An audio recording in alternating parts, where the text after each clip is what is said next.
하나님의 말씀은 맛있습니다. 하나님의 말씀은 즐겁습니다. 하나님의 말씀은 생명과 행복을 줍니다.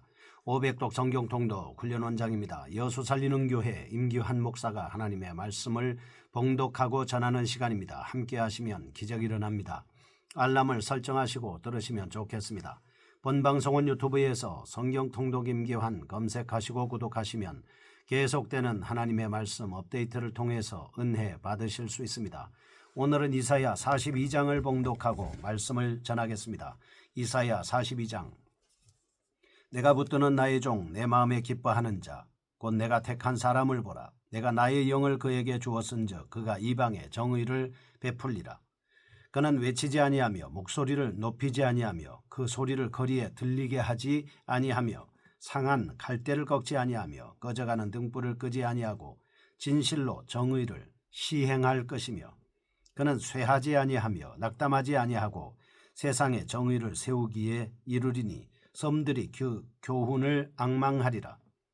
하늘을 창조하여 펴시고 땅과 그 소산을 내시며 땅 위의 백성에게 호흡을 주시며 땅에 행하는 자에게 영을 주시는 하나님 여호와께서 이같이 말씀하시되 나 여호와가 의로 너를 불렀은즉 내가 내 손을 잡아 너를 보호하며 너를 세워 백성의 언약과 이방의 빛이 되게 하리니 내가 눈먼 자들의 눈을 밝히며 갇힌 자를 감옥에서 이끌어내며 흑암에 앉은 자를 감방에서 나오게 하리라.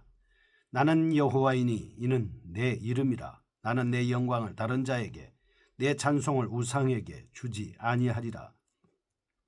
보라, 전에 예언한 일이 이미 이루어졌느니라. 이제 내가 새 일을 알리노라. 그 일이 시작되기 전에라도 너희에게 이르노라. 항해하는 자들과 바다 가운데의 만물과 섬들과 거기에 사는 사람들아, 여호와께 새 노래로 노래하며 땅끝에서부터 찬송하라. 광야와 거기에 있는 성읍들과 게달 사람이 사는 마을들은 소리를 높이라. 셀라의 주민들은 노래하며 산꼭대기에서 즐거이 부르라. 여호와께 영광을 돌리며 섬들 중에서 그의 찬송을 전할지어다. 여호와께서 용사같이 나가시며 전사같이 분발하여 외쳐 크게 부르시며 그 대적을 크게 치시리로다. 내가 오랫동안 조용하며 잠잠하고 참았으나 내가 해산하는 여인같이 부르짖으리니 숨이 차서 심히 헐떡일 것이라.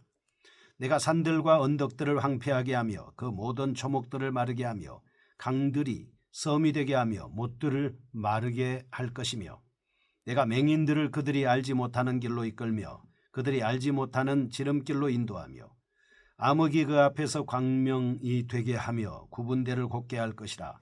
내가 이 일을 통하여 그들을 버리지 아니하리니 조각한 우상을 의지하며 부어 만든 우상을 향하여 너희는 우리의 신이라 하는 자는 물리침을 받아 극의 수치를 당하리라. 너희 못 듣는 자들아 들으라. 너희 맹인들아 밝히 보라. 맹인이 누구냐? 내 종이 아니냐? 누가 내가 보내는 내 사자같이 못 듣는 자겠느냐? 누가 내게 충성된 자같이 맹인이겠느냐? 누가 여호와의 종같이 맹인이겠느냐? 네가 많은 것을 볼지라도 유의하지 아니하며 귀가 열려 있을지라도 듣지 아니하는도다.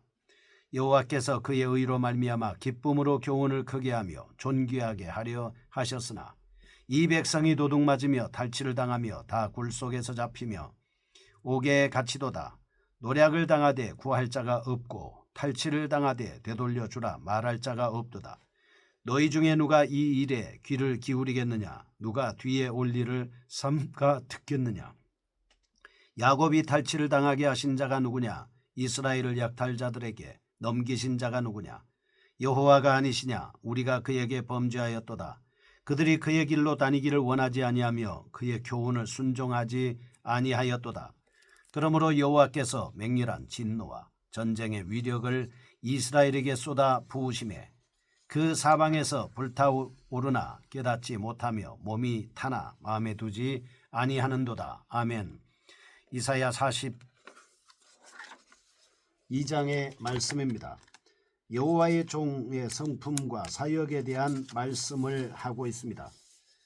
이사야 41장은 이스라엘을 바벨론으로부터 구원할 자의 구원자에 대해서 중점적으로 묘사하였습니다. 41장 25절에서 29절 이방신이 미래에 올 구원자에 대해 무지함을 부각시킴으로써 하나님만이 참신임을 강조한 바 있습니다. 이제 42장은 그 동일한 인물을 종으로 부르면서 앞장에서는 알려지지 않았던 또 다른 속성을 부각시키고 있습니다.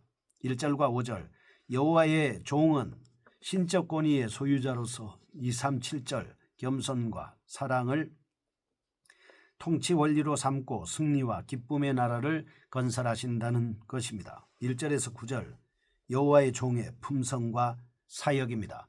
10절에서 17절 종의 사역에 대해 이방인이 보일 반응과 이스라엘 포로 귀환을 기록하고 있습니다. 18절에서 25절 여호와의 종의 출현을 요구하는 이스라엘의 형편을 다룹니다. 한편 본장에서 두드러지게 나타나는 표현법은 신인 동형론 및 신인 동정론입니다. 13절 하나님이 그 백성의 대적을 무찌르기 위해 담대히 나아가는 모습을 출정하는 용사에 비유하였습니다. 14절 오랫동안 지연되었던 하나님의 개입을 실감나게 서술하기 위하여 삼고하는 산모의 이미지를 사용하고 있습니다. 강조점을 살펴보겠습니다. 첫째, 여호와의 종의 사역의 핵심으로 앞장에서 하나님의 구원자가 큰 용사로 나타날 것을 서술한 바 있었으나 본장 2절에서는 동일 인물에 대해 힘없고 초라한 모습으로 묘사하고 있습니다. 이처럼 이사야는 하나님의 구원자를 강한 용사이면서도 동시에 힘없는 존재로 기술하고 있습니다. 이와 같은 이중성은 백성들의 죄를 대신 처리하는 메시아의 독특한 사역에 기인한다 하겠습니다. 24절 하나님의 백성 이스라엘의 심각한 범죄를 자행했고 25절 징벌을 받는다는 사실이 결코 죄의 문제에 대한 근본적인 해결책이 될 수 없다는 것입니다. 둘째, 여호와의 종의 사역의 범위로 여호와의 종은 단지 이스라엘의 민족만을 위한 사역하지 않고 온 인류를 구원으로 인도한다 하는 것입니다. 6절 이방의 빛으로 묘사된 사실에서 분명히 드러납니다. 10절에 11절 특별한 부연 없이 이방의 구원을 인하여 찬양하라고 말씀하고 있습니다. 첫 번째 보겠습니다. 1절에서 9절 여호와의 종의 품성과 그 사역에 대한 말씀입니다. 마지막 단락과 본단락 사이에 현저한 대조가 나타나 있습니다. 전자는 구원의 문제에 관한 이방 우상의 무능함을 설명했습니다. 후자는 반대로 하나님의 능력을 부각시키고 있습니다. 이방 우상은 이스라엘의 구원자에 대해 전적으로 무지한 반면 그 구원자를 세우는 분이 하나님이십니다. 이와 같이 하나님이 오신 구원자에 대해 언급하고 있는 본단락은 1절 4절 여호와의 종의 품성 5절에서 9절 종의 사역에 대한 말씀입니다. 첫째, 여호와의 종의 성품으로 2절 그는 소리를 지르지 않습니다. 누구도 그의 소리를 들을 수 없는 존재인 것이죠. 이 묘사는 종이 구원 사역을 감당할 때 보일 태도에 대한 것입니다. 3절 그는 쪼개져서 반쯤 부러진 상태에 있는 갈대를 뽑지 않을 뿐만 아니라 약하게 타고 있어 마치 꺼질 듯한 등불도 끄지 않는 존재입니다. 4절 그는 사역을 성취하기까지 결코 쇠하거나 낙담하지 않는 존재입니다. 둘째, 여호와의 종의 사역입니다. 6절 백성의 언약과 이방의 빛이 되는 것입니다. 여호와의 종은 하나님께서 이스라엘의 조상 아브라함을 비롯해서 족장들에게 약속하신 구약의 언약을 성취시킵니다. 7절 인자를 해방시키는 여호와의 종은 참 진리를 깨닫지 못하고 죄의 노예 상태에 있는 자를 해방시키는 역할을 수행합니다. 10절에서 17절입니다. 종의 사역에 대한 인류의 반응과 포로 귀환에 대한 말씀입니다. 여호와의 종의 품성과 사역을 기록한 1절에서 9절에 이어 본단락은 종의 사역에 의한 영향을 받게 될 인류가 보일 반응과 함께 종의 사역의 발단이 될 이스라엘의 포로 귀환에 대해 서술하고 있습니다. 10절에서 13절 종의 사역을 통해 전 인류가 혜택을 받게 된다는 사실을 암시합니다. 14절에서 17절 종의 사역의 효시가 될 포로 귀환을 묘사하고 있습니다. 핵심적인 내용입니다. 첫째 10절과 11절 종의 사역은 우주적인 결과를 낳습니다. 10절 선지자는 돌연히 항해자와 섬들과 땅끝을 향해 찬양의 명령을 바랍니다. 11절. 찬양대의 구성원이 온 인류임을 분명히 제시하고 있습니다.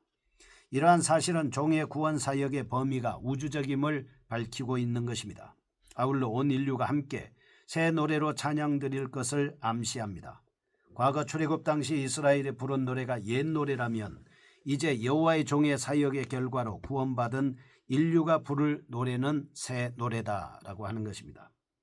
둘째, 종의 사역은 포로 귀환을 통해 예표적으로 제시됩니다. 종의 사역은 산구하는 여인이 고통 속에서 인내하며 아이의 탄생을 고대하듯이 하나님께서 인내하며 진행시키신 이스라엘 백성의 포로 귀환의 서막을 울리고 있는 것입니다. 세 번째, 18절에서 25절입니다. 종의 출현을 요구하는 이스라엘의 형편입니다. 10절에서 17절, 종의 사역이 인류 모두에게 영향을 미치며 이스라엘의 포로 귀환으로부터 시작된다는 사실을 설명한 앞단락에 이어서 본 단락에서는 종의 출현을 요구하는 이스라엘의 염원이 긴장감 넘치는 필체로 서술되고 있습니다.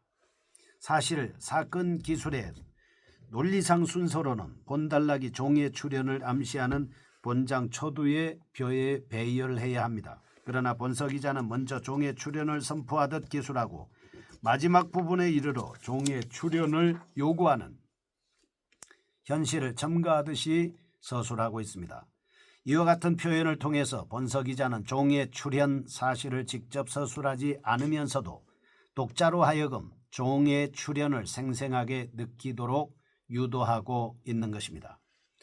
이러한 본단락은 소경된 이스라엘을 슬퍼하는 18절에서 20절과 21절에서 25절은 징벌로도 깨닫지 못하는 이스라엘의 완악함을 묘사하고 있습니다. 핵심 내용을 살펴보겠습니다. 첫째, 18절에서 20절. 이스라엘의 무책임함에 대해 의도하고 있습니다. 우상을 신뢰하는 자들이란 표현을 통해 이스라엘이 하나님으로부터 받은 특권을 누리지 못하고 소경처럼 살아가는 사실에 대해 슬퍼하고 있습니다.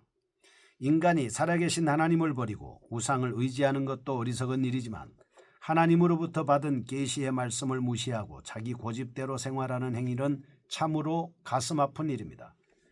여기서 41장 8절과 9절에 이어 이스라엘에게 종이란 호칭이 사용된 것은 이스라엘에게는 수행해야 할 어떤 임무가 있음을 암시해 주고 있습니다. 그런데 여호와의 종이 하나님의 뜻을 온전히 성취한 완전한 종인 반면에 이스라엘은 죄악으로 인하여 책임을 감당하지 못하는 눈멀고 귀먼 종이라고 할 수 있겠습니다. 그러므로 본서 기자는 하나님의 사랑과 기대를 저버리고 제멋대로 행동하는 악한 종 이스라엘의 모습을 보면서 통곡하고 있는 것입니다. 둘째, 21절에서 25절. 징벌을 당하면서도 깨닫지 못하는 이스라엘입니다. 하나님께서는 임무 수행의 실패에 대한 책임을 묻고 계약을 위해서 이스라엘을 본토에서 추방하시고 포로로 사로잡히게 만드셨다는 것입니다. 그러나 영적으로 무지한 상태에 있었던 이스라엘은 귀양살이를 통해서도 변화되지 않았습니다. 그들은 하나님의 징계의 의미에 대해 전혀 깨닫지 못했습니다. 하나님은 이러한 이스라엘을 그냥 내버려 둘 수 없었습니다. 왜냐하면 하나님께서는 이스라엘의 선조 아브라함, 이삭, 야곱, 모세, 다윗 등에게 이스라엘을 통해 세계 복음을 전하는 사역을 이루겠다고 약속하셨기 때문입니다. 신실하신 하나님께서는 당신의 언약을 성취시키기 위하여 여호와의 종을 보내셔야만 하는 것입니다. 역설적으로 암흑 상태에 있는 이스라엘은 종의 출현에 대한 강력한 요구를 하고 있는 상태라고 볼 수 있겠습니다. 이상에서 우리는 이스라엘을 바벨론에서 해방시켜준 고레스가 인간을 죄와 죽음으로부터 구원해 주신 그리스도의 예표임을 알 수 있습니다. 메시아의 사역은 귀한보다 더욱 큰 위로와 힘과 자유를 제공하게 된다는 점을 확인하게 해주는 것입니다. 거룩하신 하나님 아버지, 죄악과 불법으로 가득 찬 이 세상은 예수님이 없다면 일체의 구원의 소망이 단절될 것임을 알고 믿음으로 살게 하여 주옵소서. 예수님의 이름으로 기도합니다. 아멘. 여수 살리는 교회 임기환 목사였습니다. 지금 극동방송을 듣게 하세요. 기적이 일어납니다. 우리는 지금 생명을 전하고 있습니다.